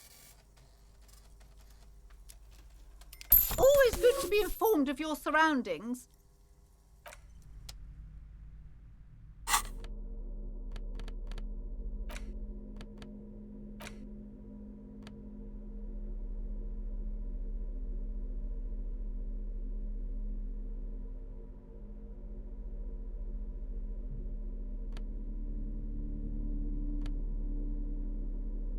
The worn map features the patchwork grid of the streets of Martinez, with directions to appropriately touristy locations. Year 48 resides on the upper right corner. Your finger moves through the various streets, across Rue de Saint-Ghislain and Rue Saint-Sipar, over Saint-Brun and Martinez North. Finally coming to a halt on the spot where you are currently standing, although the map gives no such indication itself.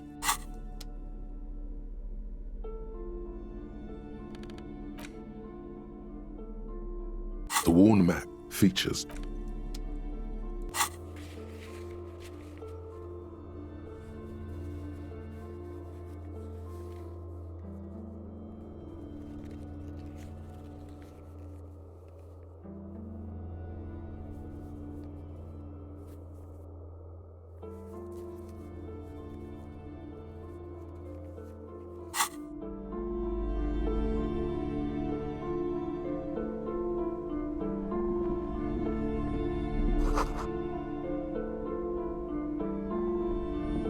This bookstore is not strictly about crime, romance, and biographies of famous people. There's also a wide range of paranatural literature.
This coin-operated viewer is facing southwest.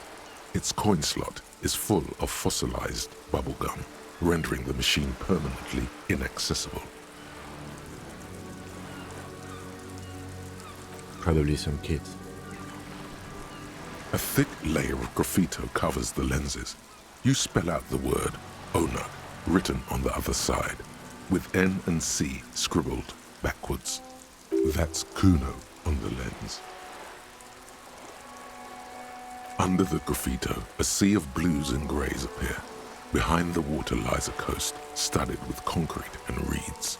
On it, a church on stilts, lanky weather-worn wooden planks, an X-shaped cross topping its tower.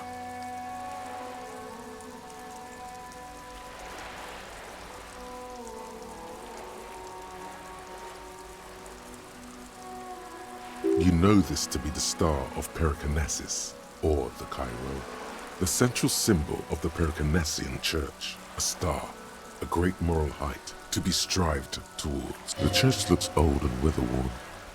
There are no lights in the windows. Around the large wooden building you see chunks of sea ice gathered on the beach, and a small tent set up on the ice.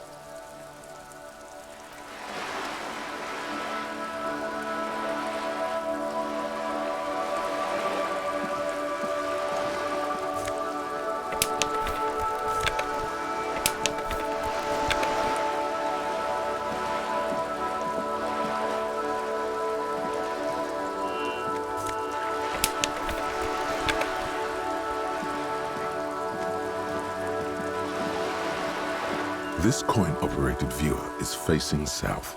The instruction manual says to insert 25 centimes and pull the handle while looking inside. Then use the focus knob to zoom in if necessary. Why place a tourist attraction in the middle of such poverty? There was a revitalization project in 49. A design studio tried restoring Martinez to its pre-war glory. It didn't stick. They got as far as the street lamps and the statue on that intersection. Then something went sour. I suspect that something was Évrard Claire, the union leader. He muscled them out. It's how it usually goes around here.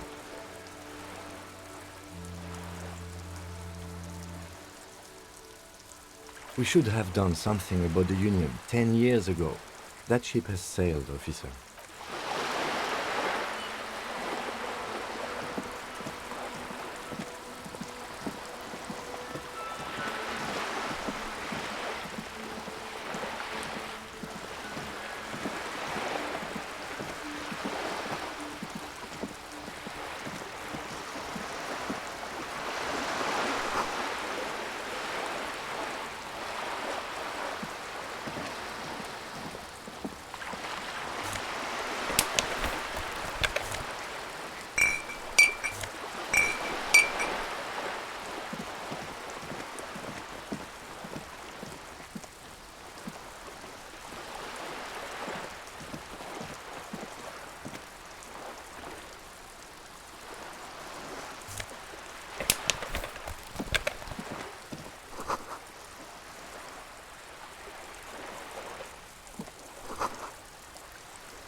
Hey, up here, Piggo.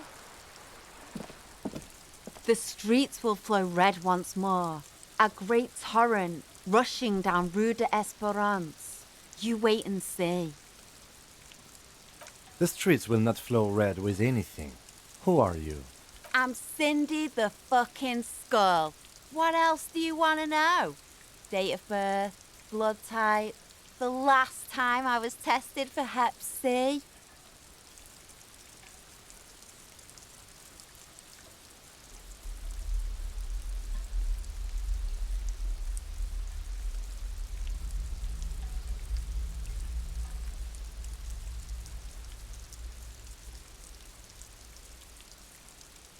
Ask away, pigman, but I don't promise to answer.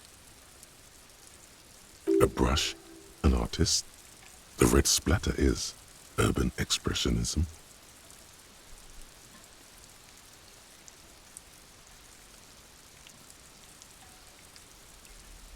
She nods disdainfully toward the woman performing maintenance on the boat docked next to the pier. Hatred, disgust, it's difficult to tell which of the two is more present in her girlish features. The woman on the boat does not notice her staring. That Ozon her. Someone's got to keep an eye on her. Ozon is an archipelago 2 days' travel away from Rivershaw. Its moneyed residents, used to posh restaurants and upscale boutiques, rarely have reason to visit Martinez. Probably the Wild Pines rep. We should talk to her. She's a professional negotiator, though. I have the feeling she will be very cooperative while telling us nothing. You should take the lead. Ask her unexpected questions, Do your thing. Don't be afraid to get a bit wacky. Throwing her off is our best bet. Good idea, piggies. Run along now. Fuck her shit up good. Impound that boat while you're at it. I'd like to watch her swim back to Ozon. Can't you tell? I'm painting a beautiful mural, an aereo graffitio visible from low orbit. I haven't really started it yet. I'm waiting for the right words.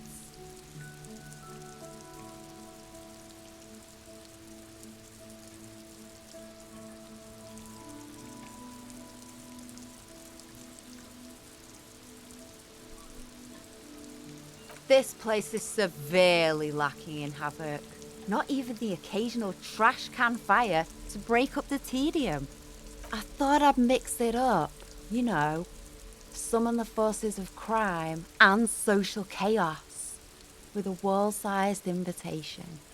Have you ever tried your hand at graffiti-o? When faced with a blank wall, most people write unimaginative stuff, like pigs go home and Mona was here. We rarely see pigs round here, though. Just union cads. And my name's not Mona, so... yeah?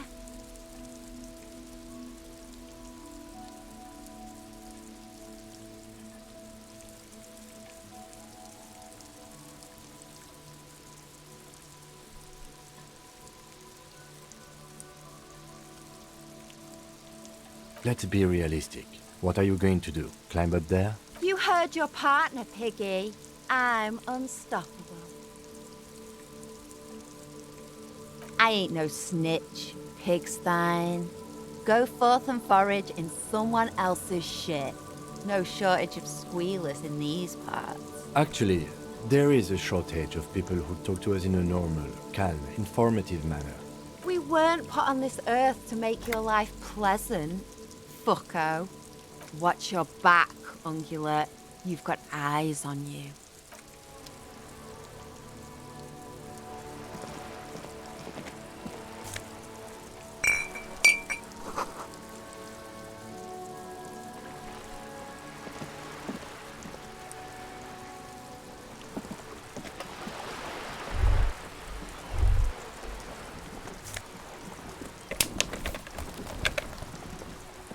A sturdy metal door guards the southwest entrance to the apartment building.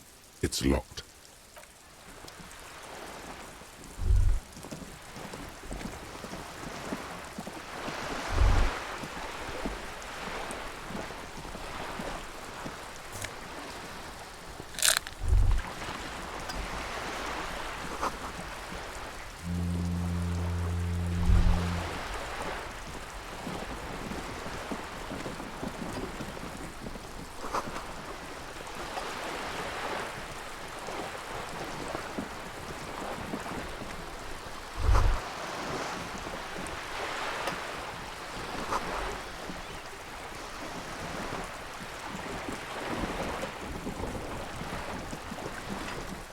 A striking woman leans against the cabin top of her sailing boat, smiling as you approach.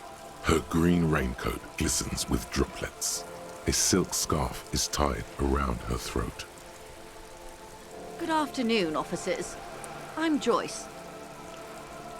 Joyce L. Messier. I represent the board of Wild Pines, the owners of the harbour. You gentlemen must be from the RCM.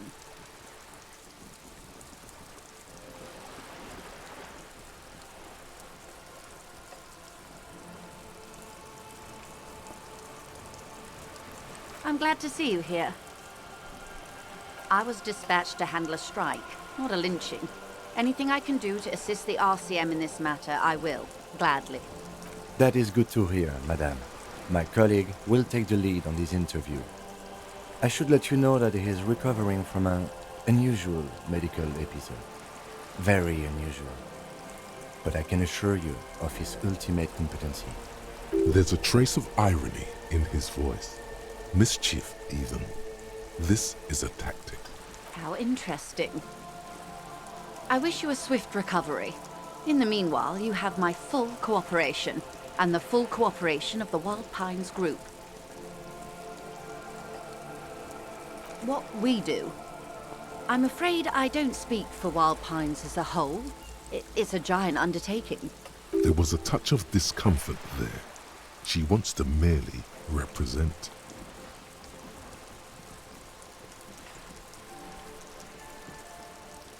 The Pines' core competency is logistics.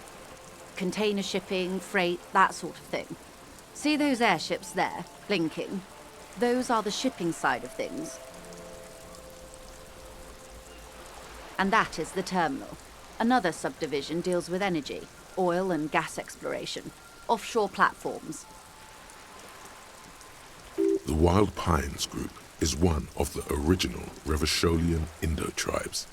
Companies awarded royal monopolies by the king, the suzerain himself, centuries ago. The king is long gone, but several of the Indo-tribes remain. Saint-Baptiste LUN, an unknown entity known as Brightest Star. Why, thank you.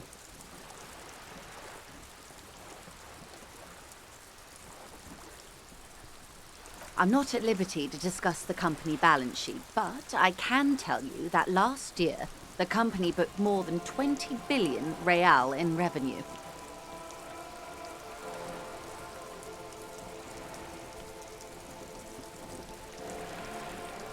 $20 billion is a large number, but the conglomerate employs 72,000 people. They all need to be paid. Then there are capital improvements, interest payments.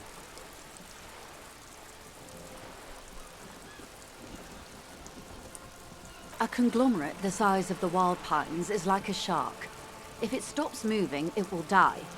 Then what becomes of those 72,000 families? It's a tremendous responsibility. They started as an exploration and cargo fleet conducting trade between the Samaran and Insulindian Isolas 250 years ago, when pine ships explored the South Seminese and charted Lomantang on behalf of the suzerain.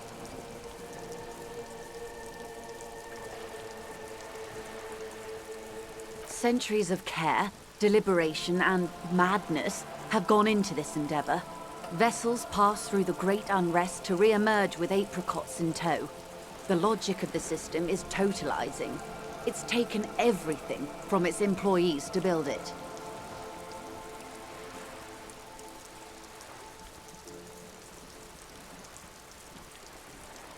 You know more than you let on. Certainly it helped, but most of the original Indo tribes have failed or been absorbed. To survive, Wild Pines had to grow and adapt. No suzerain did that.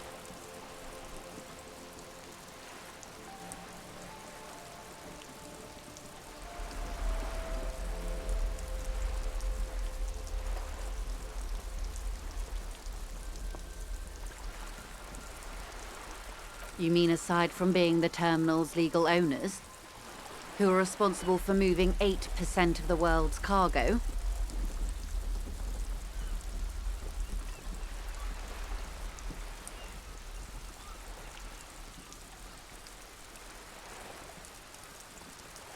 There are no minor cogs in the system. Each terminal must be accounted for, lest the entire system break. Every hiccup in such a system means thousands lose their jobs, the world over. I'm here to assure that doesn't happen.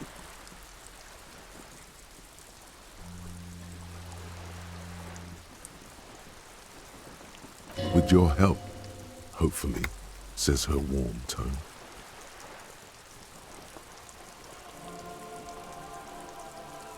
Everything. Right up to, but not including, trade secrets. First, you'd have to repeal the Emergencies Act of Trade in Aliments. That gives me the right to silence. It's quite the octopus.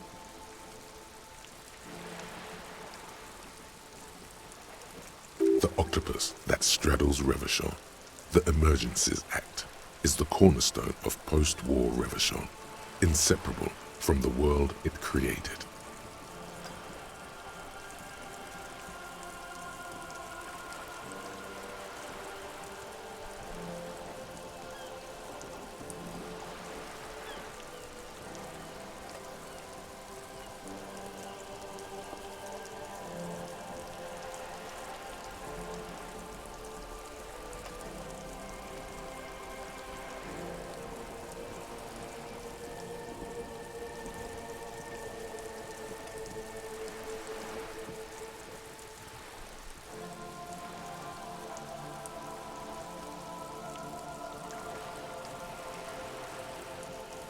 Why? By throwing off half a century of foreign domination under the Coalition. Unfortunately for you, the Coalition also leases you the right to police West Revachol.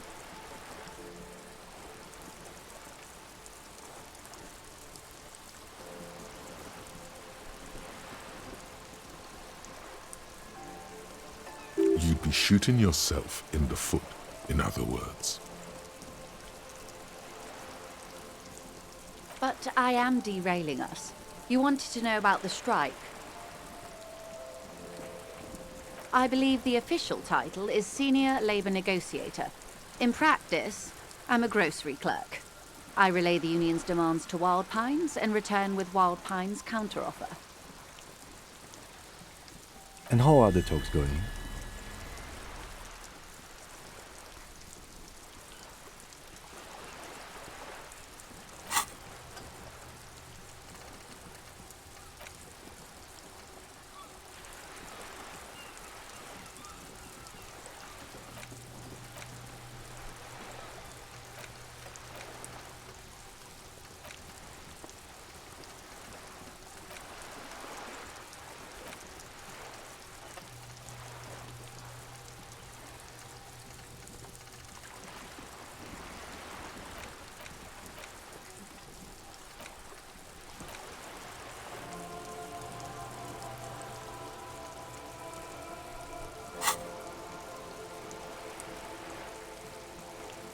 They're not.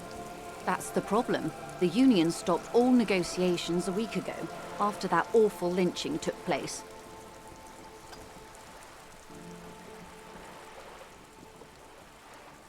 Now they won't even let me into the harbour.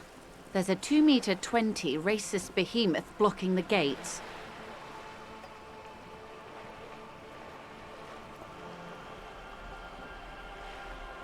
What can I say? The union employs a giant covered in tattoos. A racist giant. I guess that's part of their big tent organization now. Let's say I was not making the kind of progress I'd hoped for when I first arrived. And when did you first arrive? I arrived 3 weeks ago. Yes, in the middle of February. The bay was still partially frozen then. I prefer to do these things on site, like the RCM. But the strike began in December. I wasn't the original negotiator here. I took over after Mr. Gaumont hit a wall with Mr. Clare, the union boss. Mr. Clare refused to speak with Gaumont despite concessions he'd granted the union in prior negotiations.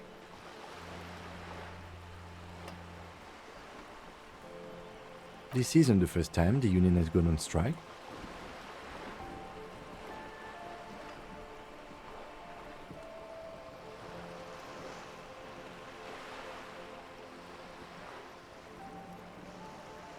Heavens no. There have been 2 prior strikes. Both times the union won significant concessions, including overtime pay and a medical plan. This time their demands are more, I guess you could say, aggressive. Ludicrous even. It's meant.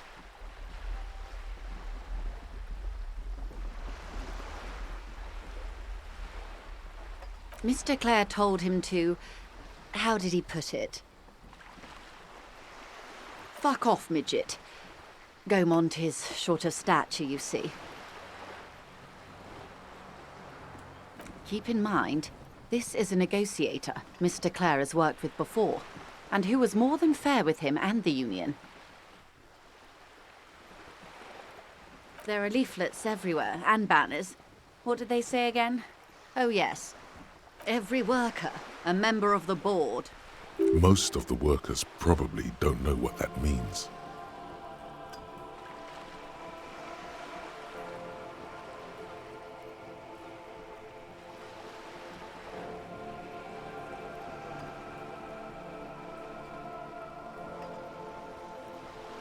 In its defense, another said, demand democracy.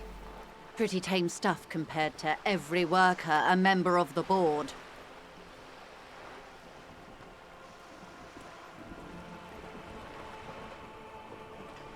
Fortunately, they explained it. Every time the Wild Pines group makes a decision about anything, it needs the signature of each of the 2,200 workers in its Martinez terminal. Just so you understand, this is but one of 22 terminals owned by Wild Pines. Essentially, not only are they kings of the company, they are also kings of the 72,000 employees of Wild Pines Group.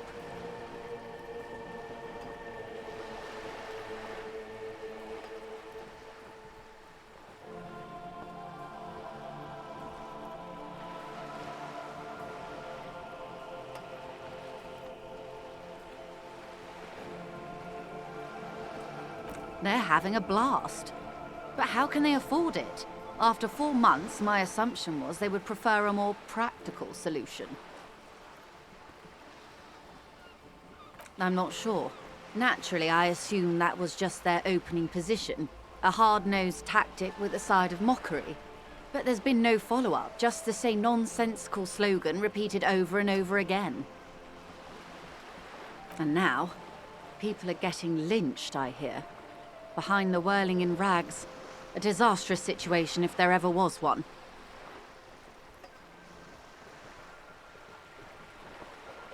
Excuse me, from whom did you hear about this lynching? I first heard it from the boyer at the gates. The one whose very name advertises his aversion to work. I think he said it was, "Call me mañana." This checks out.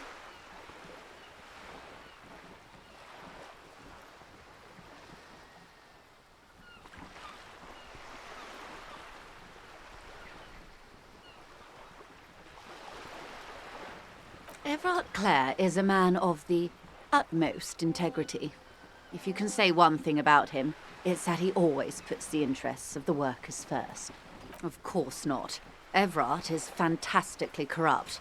I imagine he has a thick, viscous goo where you and I have blood.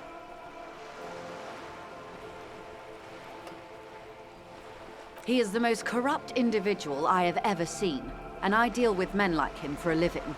If there is anyone more venal, more irredeemably nepotistic, then it's his twin brother, Edgar. Yes, Edgar looks exactly like his brother, except for that lazy eye. He also talks exactly like Everard does, and when one's term as foreman is up, the other takes over. It's how they circumvent the term limits, you see, with a funny little switcheroo. While in office, they've embezzled God knows how much of their workers' dues.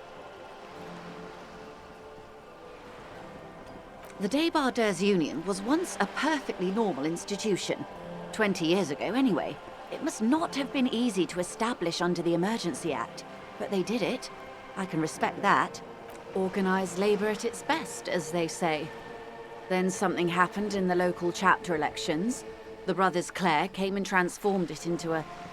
how do you say? A mob. The Débardeurs are a crime syndicate. Sad as it may be, I suspect we'll be forced to cooperate with them. Refreshingly honest, officer. The company has tried appeasing in the past, but I'm afraid our concessions have only emboldened Everard and his brother. And your opinion, detective, if I may ask? I'm a curious and talkative person, you see. Would you say the Débardeurs Union is...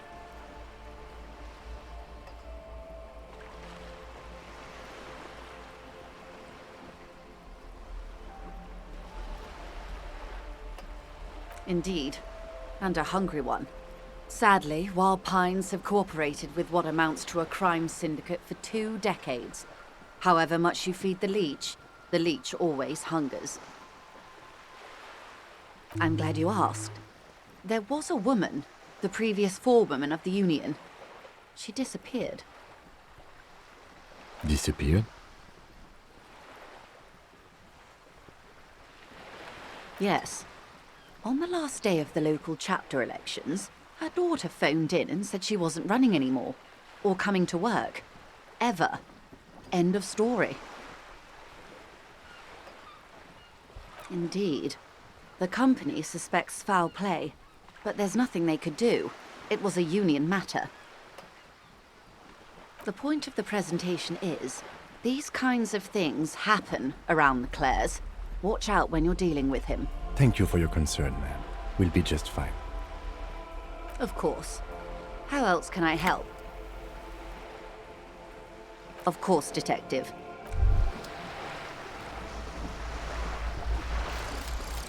Lonesome, long way home. Here we go.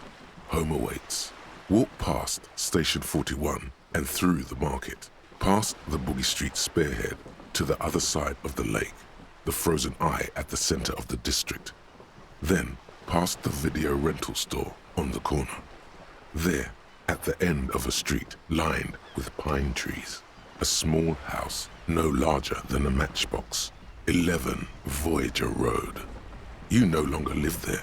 Those times are gone. And so are those people. Why did you come here? Why are you still here? And where's the dealer? You have to get back to work. That's all you have now.